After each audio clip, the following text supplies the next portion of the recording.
Hi friends, నేను మీ సాయి ప్రసన్నాని. ఈరోజు మన ఛానల్లో రథసప్తమి అంటే ఏంటి, అలాగే రథసప్తమి యొక్క విశిష్టత, రథసప్తమి యొక్క పూజా విధానం, అలాగే ఈ సంవత్సరం మనకి రథసప్తమి ఎప్పుడు వచ్చింది, రథసప్తమి పండుగ గురించి చిన్న కథ కూడా ఉందండి. అలాగే రథసప్తమి పూజ చేసుకునేటప్పుడు ఇటువంటి పొరపాట్లు అస్సలు చేయకూడదండి. అవేంటో ఇప్పుడు తెలుసుకుందాము. అంతకంటే ముందుగా మన ఛానల్ని ఎవరైనా ఫస్ట్ టైం చూస్తున్నట్లయితే సబ్స్క్రైబ్ చేసుకోండి. రథసప్తమి అంటే ఏంటి? సకల చరాచర జగత్తుకు వెలుగులు ప్రసాదిస్తాడు సూర్యభగవానుడు. హిందువులు మాఘశుద్ధ సప్తమి రోజున రథసప్తమి పండుగ జరుపుకుంటారు. దక్షిణ భారతంలో ఈ రోజున మకర సంక్రాంతి పండుగను జరుపుకుంటారు. ఇతర మాసంలోని సప్తమి తిథుల కన్నా మాఘమాసం మందలి సప్తమి బాగా విశిష్టమైనది. మాఘశుద్ధ సప్తమి నాడు అదితి కశ్యపులకు సూర్యుడు జన్మించాడు. ఆ రోజునే సప్తాశ్వరథ రథారూరుడై ప్రపంచానికి దర్శనమివ్వడంతో రథసప్తమిగా వేడుకలను జరుపుకుంటాము. రథంలోని భాగాలు సమయాన్ని, ఋతువులను పేర్కొంటాయి. ఉత్తర దిశ వైపుకు సూర్యుడి ప్రయాణం ప్రారంభమవుతుంది. దైవారాధనలో సూర్యుని ఆరాధనకు విశిష్టమైన స్థానం ఉన్నది. ప్రత్యక్షంగా సూర్యుడు దర్శనమిస్తాడు. సూర్యరథానికి ఒక్కటే చక్రం, దానికి ఆకులు 6, గుర్రాలు 7. అసురుడు సారథి. అలాగే కాంతులు విరజిమ్ముతూ నిరంతరం ప్రయాణించడం అతని గుణం. ఇది సూర్యుని భౌతిక స్వరూపం. సూర్యుని గమనం 7 గుర్రములు పూంచిన బంగారు రథం మీద సాగుతుందని వేదము హిరణ్యయేన సవితారథేన అని తెలుపుతుంది. సూర్యగమనం ప్రకారం ఉత్తరాయణము, దక్షిణాయనము అని 2 విధములు. ఆషాఢమాసం నుండి పుష్యమాసం వరకు దక్షిణాయనము. సూర్యరథం దక్షిణాయనంలో దక్షిణ దిశగా పయనిస్తుంది. తర్వాత సూర్యుడు మకర రాశి ప్రవేశం ఉత్తరాయణ ప్రారంభ సూచకముగా రథసప్తమి అని పేరు వచ్చింది. అందుకే ఈరోజు పవిత్ర దినముగా భావించి భారతీయులు సూర్యుడిని ఆరాధిస్తారు. భా అంటే సూర్యకాంతి, రతి అంటే సూర్యుడు. కావున సూర్యుడిని ఆరాధించేవారు అందరూ భారతీయులు. భారతి అంటే వేదమాత. వేదమాతను ఆరాధించువారు భారతీయులే. సూర్యుని వెలుగులు లేని ప్రపంచం చీకటితో భీతావసంగా ఉంటుంది. వ్యవసాయానికి, మానవులకు, జంతువులకు, ఇతర జీవజలానికి సూర్యుని కిరణాలే ఆధారం. సూర్యరశ్మి లేని ప్రపంచాన్ని తలుచుకుంటే భయంతో వణిగిపోతాం. సూర్య నమస్కారాలు చేయడం ఆరోగ్యరీత్యా కూడా మంచిదని పరిశోధనలు రుజువు చేస్తున్నాయి. విధి విధానాలు. మాఘశుద్ధ సప్తమి సూర్యగ్రహణంతో సమానం. ఆ రోజున అరుణోదయ వేళ చేసిన స్నాన, జప, అర్ఘ్యప్రదాన, తర్పణ దానాదులన్నీ అనేక కోట్ల రెట్లు పుణ్యఫలాల్ని, ఆయురారోగ్య సంపదలను ఇస్తాయి. వైవస్వత మన్వంతరంలో మొదటి తిథి రథసప్తమి. ఈ పర్వదినాన జిల్లేడు, రేగు, చిక్కుడు ఆకులను తలపై ఉంచి అభ్యంగర స్నానం చేయిస్తారు.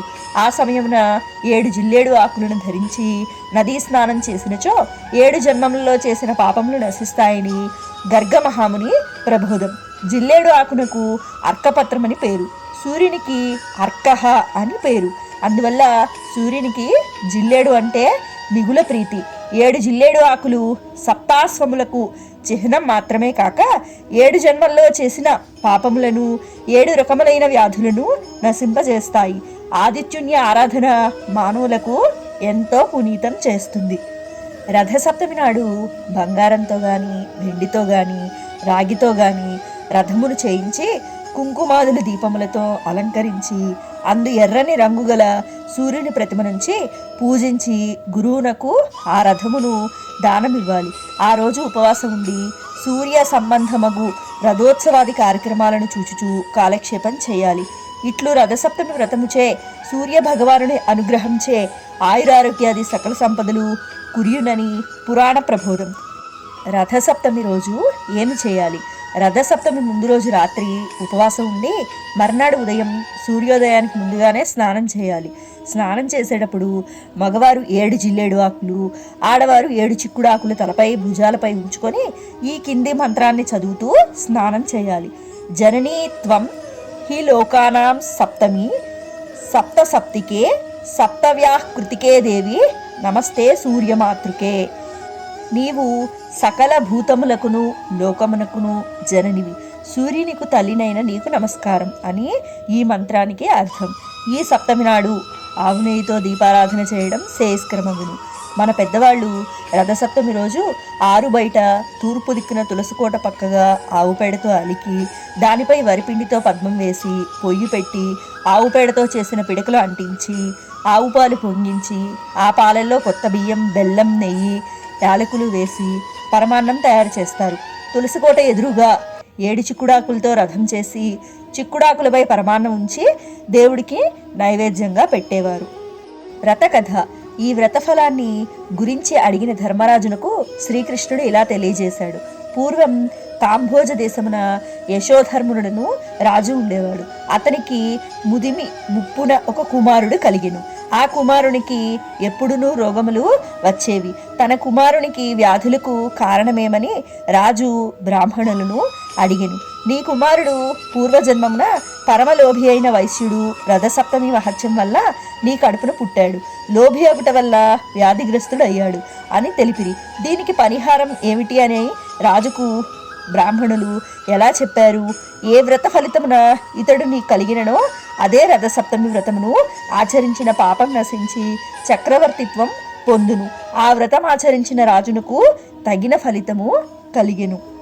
ఈ సంవత్సరం మనకి రథసప్తమి పంచాంగం ప్రకారం మాఘమాస శుక్లపక్ష సప్తమి అంటే ఫిబ్రవరి 15, 2024 గురువారం ఉదయం 10:15 నుండి ప్రారంభమై మరుసటి రోజు అంటే శుక్రవారం ఫిబ్రవరి 16, 2024 ఉదయం 8:58 వరకు ముగుస్తుంది.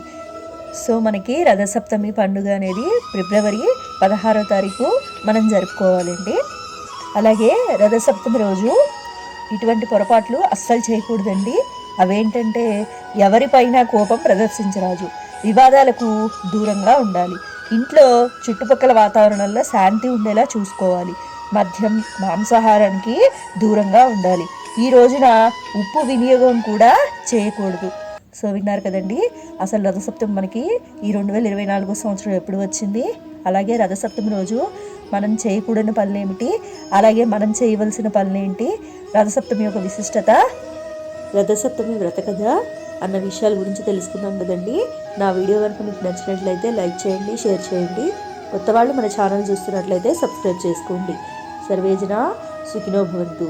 సర్వే సృజన సుఖినో భవంతు. ధన్యవాదాలు.